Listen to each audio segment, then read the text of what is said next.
Nous écoutons en ce moment une musique de Mozart, le jeune Mozart, né en 1756 et mort en 1791. 35 ans de vie seulement, mais une vie fulgurante. Il a été immensement soutenu par son père, soutenu par ses frères et sœurs. Vous voyez la joie de vivre ensemble en famille, la joie d'être soutenu en famille, l'importance de la famille. C'est la symphonie numéro 40 plutôt, la symphonie numéro 40 de Mozart. Et cette musique, c'est pour s'aimer la joie dans les cœurs, s'aimer la joie dans les familles. Et je souhaite à toutes les familles, à tous les couples, à tous les grands-parents, les oncles, les tantes, les neveux, les nièces, tout le monde, famille rétrécie comme famille élargie, de connaître ce bonheur, cette joie d'être ensemble et de se sentir frères et sœurs du même sang.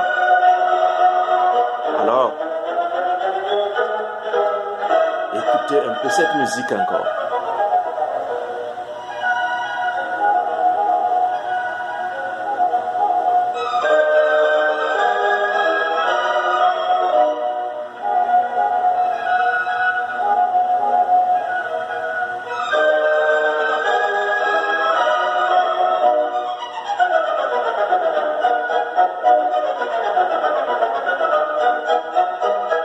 C'est de l'art, c'est de l'expertise. Alors, mes amis, je salue tout le monde qui me suit en ce moment et qui m'écoute en ce moment. Merci d'être connecté. Je voudrais vous partager un peu mon expérience d'accompagnateur des individus et des organisations, et particulièrement mon expérience d'accompagnateur des familles. J'ai eu le privilège et la joie d'accompagner des individus, des couples et des familles de toutes catégories confondues. Des célibataires, des riches, des pauvres, des polygames, des monogames, etc. Mais une chose que j'ai remarqué, c'est que toutes ces catégories sociales, familiales, vivent de multiples situations. J'ai connu des familles, j'ai rencontré des familles, j'ai visité des familles qui vivent vraiment la joie d'être ensemble en famille. Et quand tu es dans ces familles, tu n'as pas envie de repartir, de les quitter, parce que tellement il fait bon de vivre là-bas. Le père, la mère, les enfants, les tontons, les tantis, tout le monde sont en bonne symbiose. Des familles heureuses, ça existe et ça existera toujours. J'ai aussi connu des familles qui vivent l'amertume. Des familles où les couples sont tristes, où les enfants sont tristes. Tout le monde est tellement triste, déprimé, qu'ils en sont venus même à supprimer la joie et le courage à bon nombre de personnes, la joie et le courage de vivre en famille, de fonder une famille. J'ai même connu des célibataires qui sont remplis de désespoir. Devant les difficultés des familles, ils se demandent s'il en vaut la peine réellement de fonder une famille, s'il en vaut la peine de se connecter et encore à leurs parents, à leurs frères et sœurs, à leurs oncles, à leurs tantes. Tout cela, ce sont des expériences tristes, mais réelles. Il y a aussi des couples qui se sont constitués sans savoir où ils vont et ce qu'ils vont faire et devenir. Ils n'ont pas de projet de vie, ils n'ont pas de projet de vie familiale. Alors, ces couples ou ces familles naviguent au gré des circonstances et des événements de la vie et parfois finissent leur parcours, leur chemin sur des voies sans issue. C'est dramatique aussi. Il y a aussi des gens qui se sont mariés mais qui continuent de vivre comme des célibataires. Ils n'ont pas abandonné leur vie de célibataire, leur vie de solitude, de solitaire. Et dans la famille, ils n'arrivent pas à se joindre à leur conjoint. Parce que le mot conjoint, c'est joindre avec.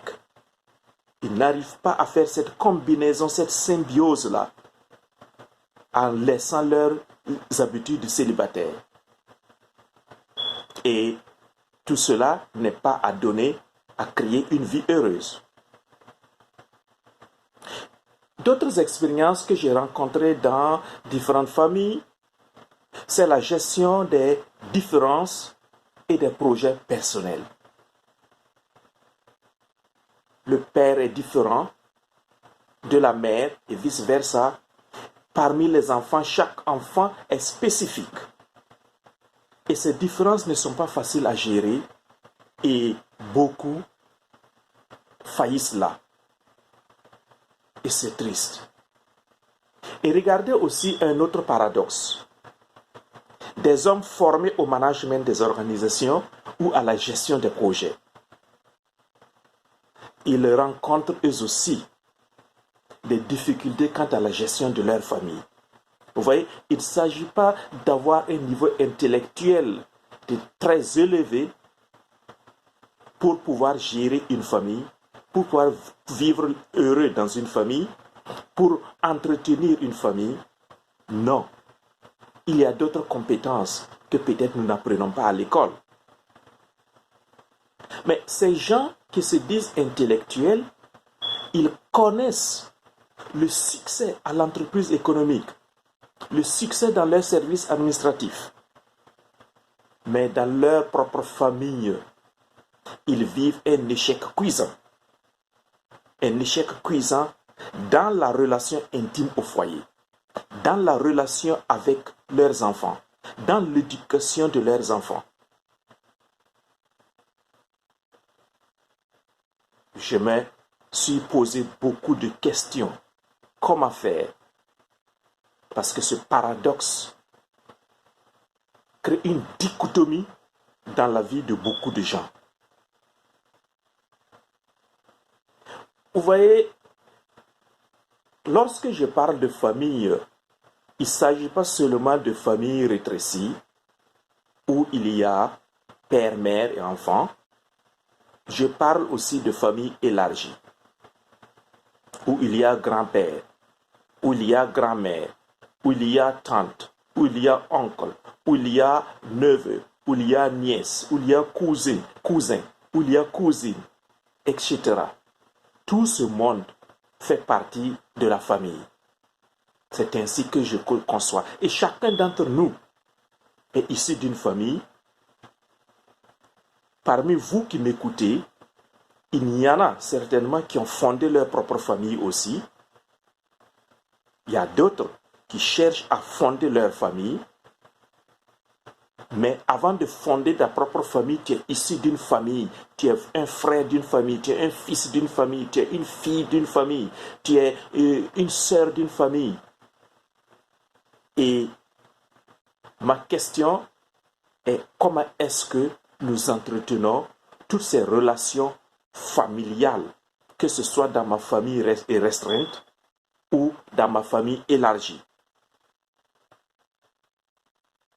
L'école de la famille est un lieu ou un espace où on apprend. Vous voyez, de façon générale, il n'y a pas un endroit à proprement parler où on apprend, on se forme, on acquiert un diplôme avant de rentrer dans le mariage. Vous voyez, même pour le mariage civil, à ma connaissance, il n'y a pas de préparation proprement parlée. c'est dans les églises chrétiennes, catholiques comme évangéliques, il y a des préparations au mariage.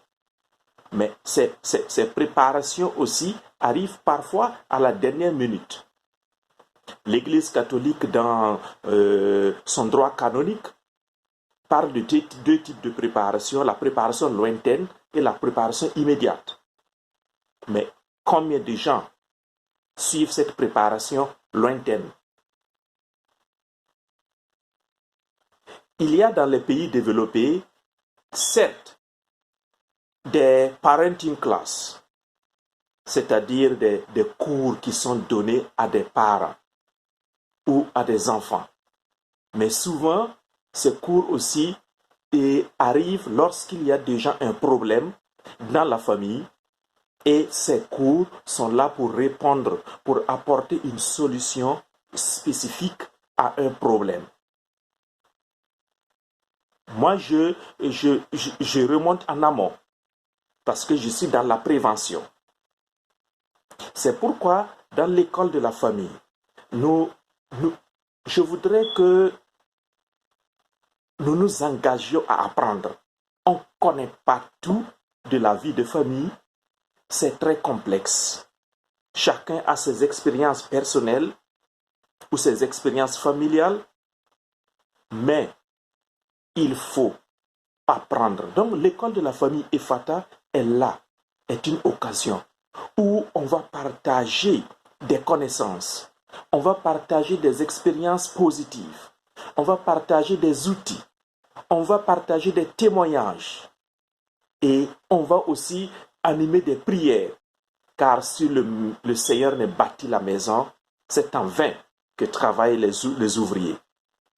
Et toutes ces connaissances, ces expériences positives, ces outils et ces témoignages vont permettre à chacun de se bâtir un certain contenu assez clair par rapport à la vie de mariage, par rapport au mariage, par rapport à la famille, par rapport à la gestion de la famille. Et dans cette école de la famille Ephata que j'ai mise en place, nous voulons développer les capacités de chaque conjoint et de chaque membre de la famille à s'épanouir comme une fleur. Vous voyez la plante, le tournesol. Le tournesol, lorsque le soleil se lève et frappe la fleur, elle s'ouvre et elle présente tout son potentiel. Elle présente toute sa beauté intérieure. Et en ce moment, les gens le contemplent bien, le tournesol. Chacun de vous, chacun de nous a aussi ce potentiel, cette capacité à vivre avec son conjoint, cette capacité à vivre en famille, cette capacité à faire de telle sorte que la famille devienne une havre de paix, devienne un lieu où on a envie d'y rester, mais non un endroit que l'on fuit. Non. Et lorsqu'on a développé ses capacités personnelles, son potentiel, on travaille à être cette personne épanouie et cette personne extraordinaire. Et qui ne voudrait pas vivre avec une personne épanouie, une personne extraordinaire? Je crois que chacun d'entre nous, vous et moi, aimerait vivre avec une telle personne. Donc, le premier objectif de l'école de la famille, c'est de développer ces capacités de chaque conjoint et de chaque membre de la famille. Il y a des gens qui vivent dans la famille, mais c'est comme s'ils faisaient l'effort de disperser les membres de la famille. C'est comme s'ils faisaient l'effort de détruire ce qu'eux-mêmes ils sont en train de construire. Parfois, ils ne se rendent pas compte. Mais nous, on veut ces capacités qui rassemblent, qui construisent, qui bâtissent, qui développent.